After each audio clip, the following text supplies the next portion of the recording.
अस्सलाम वालेकुम नाजरीन, welcome to my YouTube channel में हूँ अपने यूट्यूब चैनल के साथ लुकमान हकीम। और आज का हमारा lecture types of sentences on the basis of structure के बारे में है कि स्ट्रक्चर के लिहाज से हमारे पास सेंटेंसेस की कितने अक़साम होते हैं।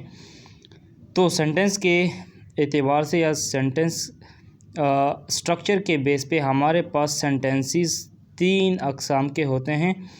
एक होते हैं सिंपल सेंटेंसेस, दूसरा होता है compound sentences and the last one is complex sentences.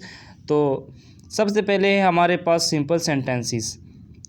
The kind of sentences are composed of only single independent clause.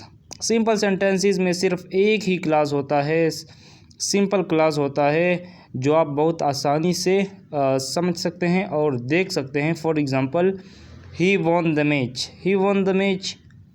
He is not doing the work. Are you feeling well? May God bless you. तो ये जितने भी sentences हैं ये सारे simple sentences है, किसी दूसरे सेंटेंस पे डिपेंड नहीं करते हैं। तो ये हमारे पास है सिंपल सेंटेंसेस। इसके बाद है हमारे पास कंपाउंड सेंटेंसेस। कंपाउंड सेंटेंसेस हमारे पास दिस काइंड ऑफ सेंटेंसेस और composed of two independent clauses. इनमें दो क्लासेस यूज़ होते हैं मगर दोनों ही इंडिपेंडेंट होते हैं। इनमें क्लासेस एक दूसरे पे डिपेंड नहीं करते हैं।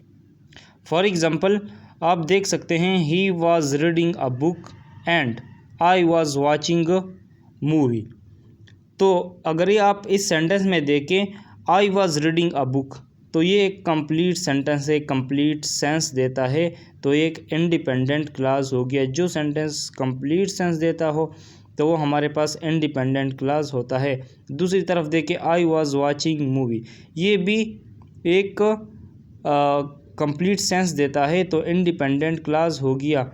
अगर आप इस पहले इंडिपेंडेंट क्लास को लिखे, for example, he was reading a book, I was watching movie, आप एंड भी यूज़ कर सकते हैं। और एंड की जगह अगर आप एंड यूज़ ना करें तो ये साइन भी यूज़ कर सकते हैं। तो लास्ट में है हमारे पास complex sentences. This kind of sentences are composed of one dependent clause and one independent clause. इन सेंटेंसेस में क्या होता है कि सेंटेंस में एक डिपेंडेंट क्लास होता है और एक इंडिपेंडेंट क्लास होता है। जो डिपेंडेंट क्लास होता है वो इंडिपेंडेंट क्लास पे डिपेंड करता है। For example, when I reached there they were having dinner.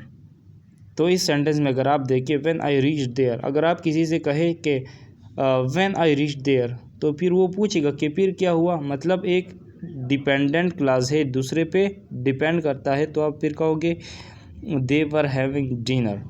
आप इस तरह भी रिवर्स में भी लिख सकते हैं। फॉर एग्ज़ाम्पल, आप देखें तो फिर आपने कामा नहीं लगाना है।